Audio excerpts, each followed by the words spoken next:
Wananchi wametakiwa kuwa walinzi na watetezi wa amani kwa kuacha kufuata mkumbo wa baadhi ya watu wanaotaka kuleta vurugu nchini. Na katika michezo, ligi ya mabingwa Afrika, Simba Sports Club yapoteza dhidi ya Stade Malien nchini Mali, huku kombe la shirikisho Singida Black Stars ikilazimishwa sare katika uwanja wa Aman, Zanzibar. Habari za asubuhi watazamaji wetu, karibuni kwenye kipindi cha Asubuhi Njema ambapo tunakuwa na taarifa ya habari, na baada ya hapo tunapata fursa ya kuangalia vichwa vya habari vilivyopangwa kipaumbele katika magazeti yaliyotufikia hivi leo. Jina langu ni Dorcas Raymos na tunaanza taarifa yetu ya habari. Wananchi wametakiwa kuwa walinzi na watetezi wa amani kwa kuacha kufuata mkumbo wa baadhi ya watu wanaotaka kuleta vurugu nchini kwa malengo yao binafsi, na badala yake waheshimu viongozi waliopo madarakani. Baada ya kumalizika kwa kampeni na uchaguzi mkuu uliofanyika mwaka huu katika jimbo la Itigi mkoani Singida, kwa mara ya kwanza mbunge wa jimbo hilo anafanya mkutano wa kuwashukuru wananchi kukiunga mkono Chama cha Mapinduzi na kumchagua. Akizungumza na wananchi wa kijiji cha Doroto katika jimbo hilo la Itigi, Yohana Msita ambaye ni mbunge wa jimbo hilo akatoa wito kwa wananchi kuilinda amani iliyopo nchini. Swala la amani ni jambo la muhimu kwenye nchi yetu. Kila mmoja awe mlinzi na mtetezi mkubwa wa amani. Nataka niwaambie, hakuna mbadala wa amani. Leo tuko hapa, tunamshukuru Mungu, tunaingia makanisani na msikitini, lakini amani ndio kipaumbele. Bila amani hayo yote hayafanyiki. Sisi kwetu Itigi hatutaki kusikia msamiati wa tunaandamana. Hatutaki kusikia msamiati sio wa vurugu. Sisi huo sio msamiati. Sisi tumefundishwa maadili, kuwaheshimu viongozi. Kwa Mungu ameruhusu wakati huu rais awe Daktari Samia Suluhu Hassan. Lazima tumheshimu, lazima tumlinde, lazima tumtetee kwa wivu mkubwa. Lakini pia akawataka wananchi kufanya kazi kwa bidii, huku akiahidi kushughulikia changamoto zilizopo katika jimbo la Itigi. Kwa hiyo sisi tuchapeni kazi. Hakuna serikali, hayupo mtu atakayetuletea fedha mfukoni. Ziko changamoto za ujumla za kijamii, tutashirikiana kuzitatua. Tufanye kazi, tupambane. Na kazi ya kiongozi ni kutengeneza miundombinu, ni kutengeneza mazingira wezeshi ya kuwasaidia wananchi. Nao baadhi ya wananchi wakaeleza umuhimu wa amani nchini. Ninawaomba sana ndugu zangu, viongozi wote wa chama na serikali na wananchi wote, twendeni tukadumishe amani, tukadumishe umoja, tukadumishe na utulivu. Kwa hiyo swala la amani ni muhimu sana, na kama kuna mambo yanahitajika kuzungumzwa, ni bora tukakaa ndani tukaongea kwenye vikao, maridhiano.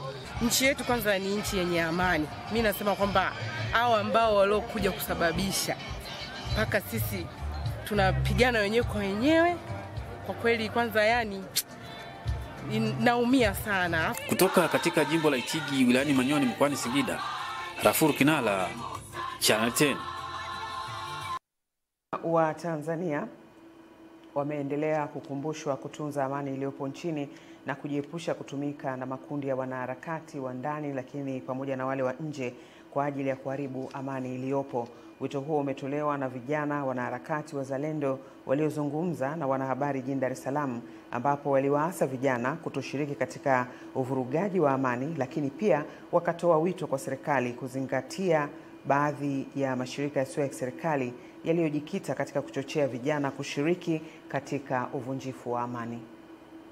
Mufti mkuu mzee yule Zuberi nafikiri amekuwa kwa kweli kipenzi changu, kwa sababu yeye muda wote akiita waandishi wa habari ni amani amani amani amani ya nchi yetu.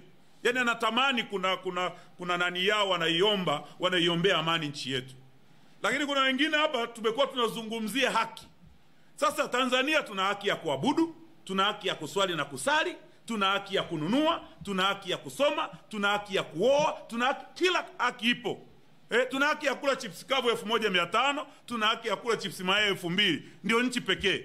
Leo wanasema haki, lazima tuwaulize ni haki gani hiyo ambayo wanaitaka? Inawezekana kuna haki sisi hatuijui wa Tanzania, lazima tujiulize. Na ndio maana tulimuona David McAllister akiwa anaongea katikati ya bunge la Ulaya, ambaye limekuwa likimkatalia mawazo yake ya kuifungia misaada Tanzania. Ya kubwa iliyokuwepo hapa, wanawaza ni namna gani nchi ya Tanzania itaweza kudondoka kiuchumi.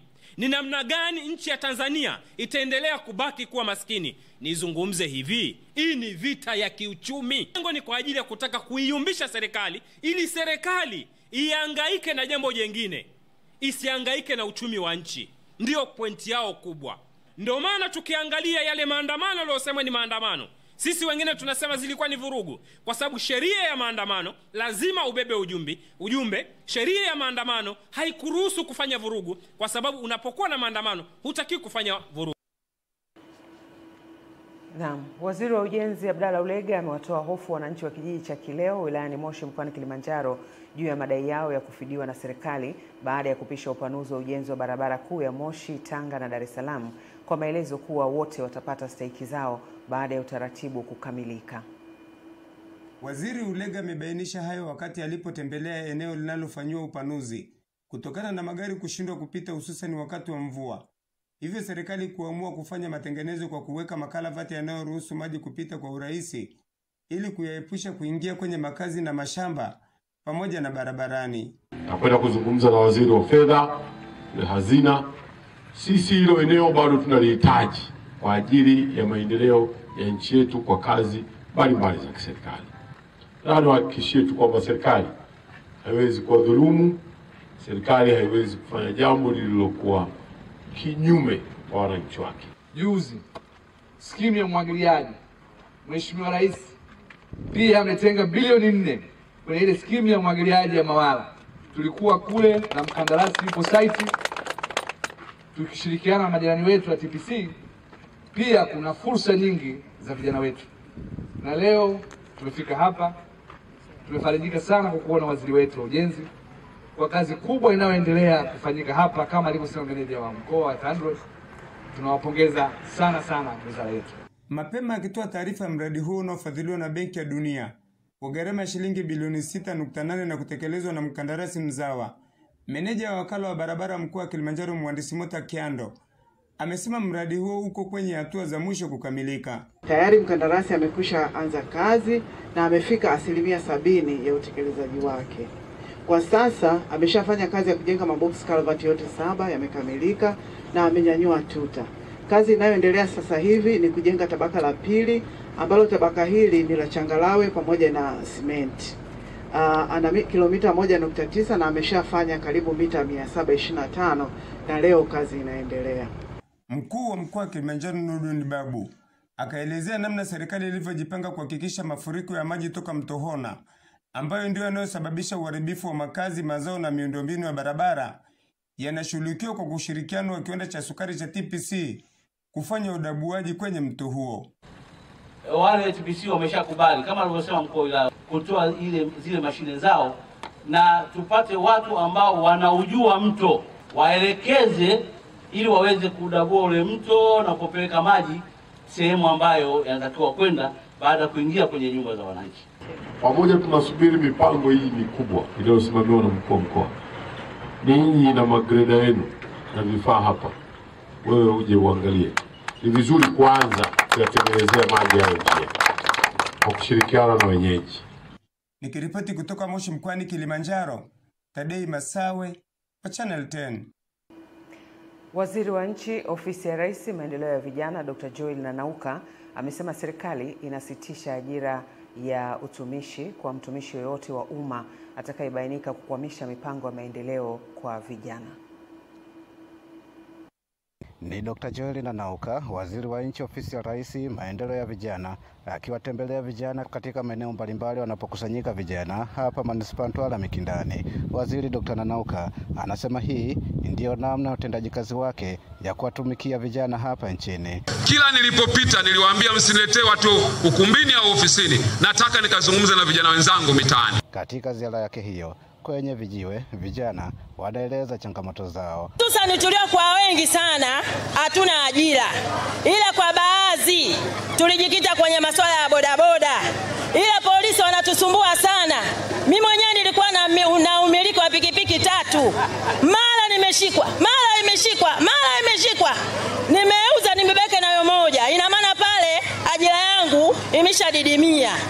nenda kamwambie rais yote unayokuta kwa vijana, matatizo ya vijana, nenda kamuelekeze, usimfiche hata moja. Na kama hii clip ipo, nenda kamwambie. Unanielewa? Utatutengezea uadui bure na polisi wetu. Polisi sisi tunawajua ndugu zetu, wao wanatumwa tu. Ushanielewa? Usitutengezee mazingira na mkuu wa wilaya. Mkuu wa wilaya yeye anaagizwa.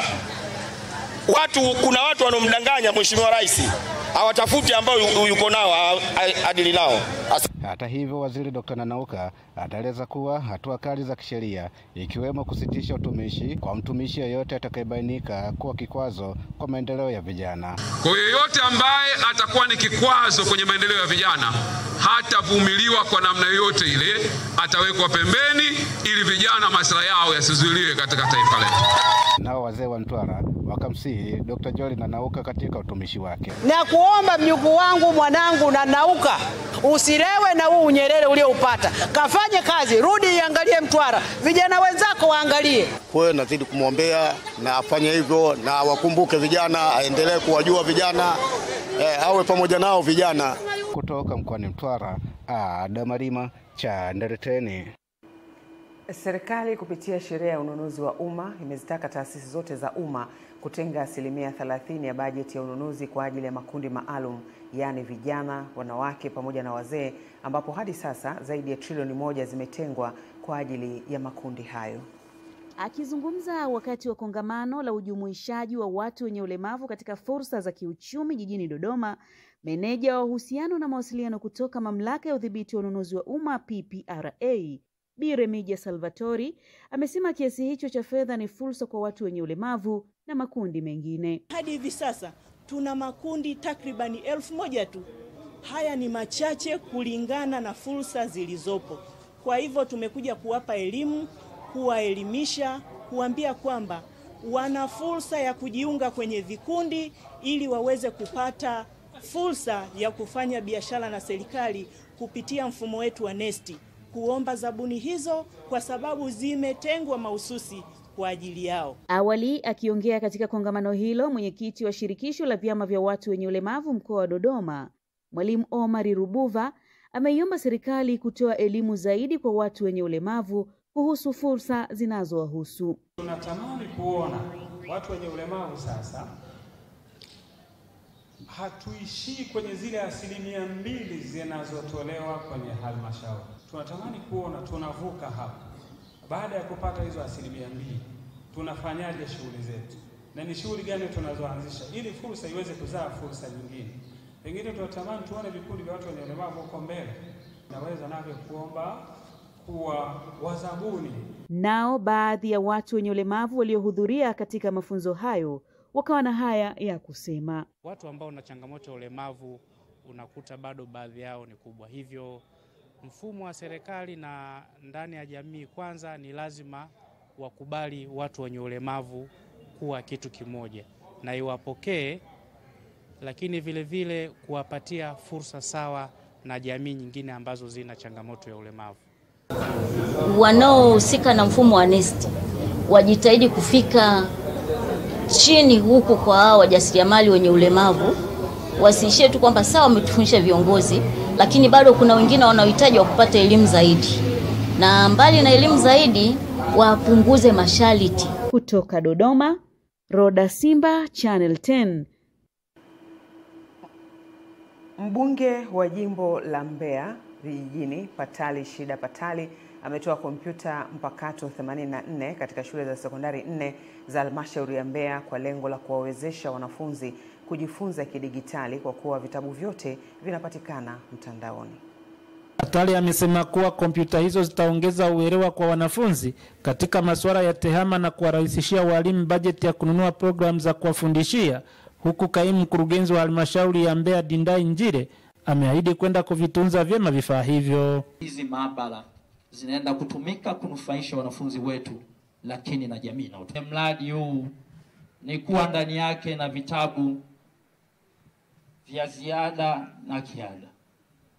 Vitabu hivi vitasaidia, naamini vitasaidia walimu kuwarahisishia katika maana ya kuwafundisha watoto wetu. Wamepata vitendea kazi wanafunzi wetu, vijana wetu watajifunza vizuri maarifa. Aliye Irembo atajifunza sasa sana ambaye yuko Dar es Salaam. Sisi tunakuahidi hivi vifaa tutavitumia vizuri na tutavitunza. Kwa upande wao, wanafunzi wamesema vifaa hivyo vitawasaidia kupata maarifa ya matumizi ya kompyuta kwa vitendo, huku mwalimu mkuu wa sekondari ya Usongwe akimuomba mbunge kuwajengea mabweni ya kiume katika shule hiyo. Kwanza tutanufaika kwa kupata material tofauti kutoka kwenye hizo kompyuta, na tutapata maswali tofauti na material tofauti kutoka kwenye hizo kompyuta ambazo zitatusaidia kugain knowledge nyingi kutoka kwenye hizo kompyuta na ambazo zitatusaidia kupata uelewa zaidi. Hii kompyuta imeturahisishia mambo mengi sana katika elimu yetu. Pia tunashukuru sana Mheshimiwa Mbunge kwa kutupatia hizi kompyuta. Wanafunzi tutazitumia ipasavyo na tutatumia jinsi inavyotakiwa na tutajifunza mambo mengi kupitia hizi kompyuta. Kama idara ya elimu sekondari pamoja na idara ya elimu msingi tuko hapa, tunakushukuru sana. Umeanza vizuri. Makofi jamani kwa mbunge wetu. Kuanza tu ubunge umegusa idara ya elimu. Kugusa idara ya elimu umegusa moyo. Na umegusa moyo, umegusa sehemu inayohusika. Nikiripoti kutoka mkoani Mbeya, Epimax Apolinari, Channel 10. Wilaya ya Chato mkoani Geita imeanzisha chumba maalum cha kliniki ya magonjwa yasiyoambukiza kwenye kituo cha afya Bwanga kutokana na idadi kubwa ya wakazi wa eneo hilo kukabiliwa na magonjwa hayo, hususan kisukari na shinikizo la juu la damu. Mratibu wa magonjwa yasiyoambukiza wilayani Chato, Dr. Lekizanda Mpondaguzi, amesema kuanzishwa kwa kliniki hiyo kumechagizwa na kampeni mbalimbali zinazofanywa na Chama cha Ugonjwa wa Kisukari Tanzania kila mwaka, huku takwimu za mwaka jana kwenye kata hiyo idadi ya watu waliopimwa walikuwa zaidi ya 500, waliobainika kuwa na kisukari ni 7.6% na shinikizo la juu la damu ni 39.7%. Ni kliniki ambayo inawaona wagonjwa wote kwa ujumla, na ni kliniki ambayo tumejaribu kuitenga. Hatukutaka sana kuiweka katika hali ambayo ni ya mchanganyiko na wagonjwa wengine. Ukifika Bwanga utakuta kile chumba cha wagonjwa wasioambukiza, na hao wagonjwa wamekuwa wakifika pale moja kwa moja na kupatiwa huduma. Watoa huduma ngazi ya jamii na wakazi wa kata ya Bwanga walioshiriki kwenye zoezi hilo wamekiri uwepo wa changamoto magonjwa hayo, huku wakihimizana kuendelea kujitokeza kupima mara kwa mara kwa kuwa serikali imetimiza wajibu wake wa kuanzisha kliniki ya kudumu kwenye kituo cha afya Bwanga. Kwa sisi tunatumia ushawishi mkubwa, tuwashawishi waje kupima kusudi wajue afya zao. Kama mtu akijijua na tatizo hilo atumie dawa. Tunatembelea kaya hadi kaya kuwahamasisha waache pombe, wapunguze pombe, ulevi, pamoja na uvutaji wa sigara na tumbaku kwa pia. Chama cha Ugonjwa wa Kisukari Tanzania kwa kushirikiana na ofisi ya mganga mkuu wa mkoa wa Geita kinatoa wito kwa wananchi wa wilaya Geita na Chato kulikotolewa huduma hizo kuendelea kubadili mtindo wa maisha usiofaa kuanzia ngazi ya kaya ili kupambana na adui ambaye huja bila dalili. Kimsingi haya tunafikiri ni mambo ambayo yakifanyika katika ngazi ya kaya, wakati watu wanaona na wale watu wanaokuwa ndani ya kaya huenda wakaiga mtindo mzuri wa maisha. Magonjwa haya tukayathibiti kuanzia ngazi ya kaya badala ya kusubiri mpaka watu waje hospitali, wakati huo mambo yatakuwa yameshaharibika. Kutoka Geita, mimi ni Mrisho Sadik. Na katika ngwe ya michezo tunaelezwa kwamba mashindano ya ligi ya mabingwa na kombe la shirikisho barani Afrika yameendelea kutimua vumbi jana kwa vilabu viwili vya Tanzania, Yanga na Azam FC, kushuka dimbani katika michezo ya mzunguko wa pili hatua ya makundi. Wawakilishi wa ligi ya mabingwa klabu ya Simba ilishuka dimbani katika uwanja wa ugenini wa Machi 13 nchini Mali walipoalikwa na Stade Malien, na mchezo huo kumalizika kwa Simba kupoteza magoli 2-1 ukiwa ni mchezo wake wa pili mfululizo kupoteza katika hatua ya makundi. Kufuatia matokeo hayo, Simba haijapata alama yoyote baada ya kucheza michezo miwili na kupoteza yote. Wawakilishi wengine katika mashindano ya kombe la shirikisho, Singida Black Stars walishuka dimbani kucheza na Stellenbosch ya nchini Afrika Kusini katika uwanja wa New Aman Complex visiwani Zanzibar, na mchezo huo ulimalizika kwa sare ya goli 1-1 ukiwa ni mchezo wake wa pili hatua ya makundi. Kufuatia matokeo hayo, Singida Black Stars anafikisha alama 1 baada ya kucheza michezo miwili. Mwisho wa taarifa yetu ya habari. Baada ya muda mfupi tutapata fursa ya kuangalia vichwa vya habari vilivyopamba mbele katika magazeti yaliyotufikia hivi leo. Endelea kuwa nasi.